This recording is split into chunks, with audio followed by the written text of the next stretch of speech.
আজকে প্রথম। জি কেমন দেখতেছেন? ভাই, খুব ভালো লাগতেছে, পরিবেশটা খুব সুন্দর আর সবগুলো খুব গুছানো, আমাদের খুব ভালো লাগতেছে। আমরা সিলেট থেকে এসেছি। সিলেট থেকে জি আজকে বইমেলা জি শুধুমাত্র বইমেলাই দেখার জন্য আমরা সিলেট থেকে এসেছি। আমি এবং আমার স্ত্রী এবং আমার বাগনিও আছে, আমার ভাই ছোটোটা নিয়ে এসেছি। তাদেরকে আপনারা কিভাবে দেখেন?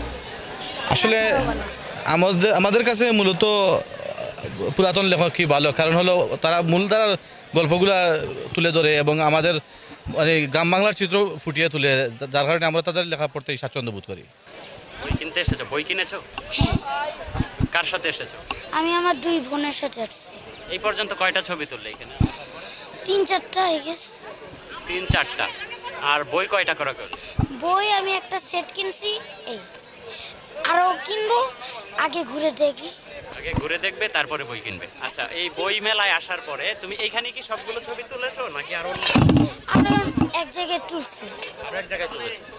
এই জায়গাটাকেই কেন সিলেক্ট করলে ছবি তোলার জন্য? এখানে বিশেষ এখানে একটা বাঘের ছবি আছে। আমি একজন শিক্ষক। আমি একটি শিক্ষা প্রতিষ্ঠানে কর্মরত আছি। আমি সেখানে গণিত পড়াই। হুমায়ুন আহমেদ স্যারকে খুব পছন্দ। আর আমাদের আজকে মহান 21শে ফেব্রুয়ারি, এটা প্রতি বছরই আমরা খুব বড় সড়ো করে পালন করি। আমি বলবো সবাইকে যে ভাষার প্রতি জানে সবসময় সবার শ্রদ্ধা থাকে। আমাদের যে ভাষা, এটা সবাই জানি বাংলা ভাষাটাকেই বেশি চর্চা করে অন্যান্য ভাষার চাইতে। না, আমি আজকে প্রথম আসছি আর এখনই দেখতেছি। আর এবারকার বইগুলো অনেক সুন্দর সুন্দর পেশ করছে, ভালো করছে। আবার বইটি দেখতেও খুব ভালো পাইছি, নতুন নতুন কিছু গল্প উপন্যাস লেখা আছে।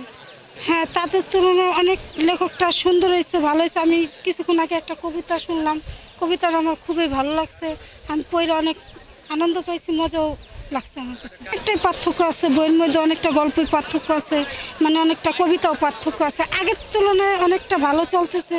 এই যে আমরা আসা যাওয়া করছি, আগের বইমেলাটা এরকম একটা ভালো লাগে না, আজকে যেরকম ভালো লাগছে। বই নতুন আবৃত্তি কবিতাগুলো হয়েছে, সবটাই ভালো লাগছে।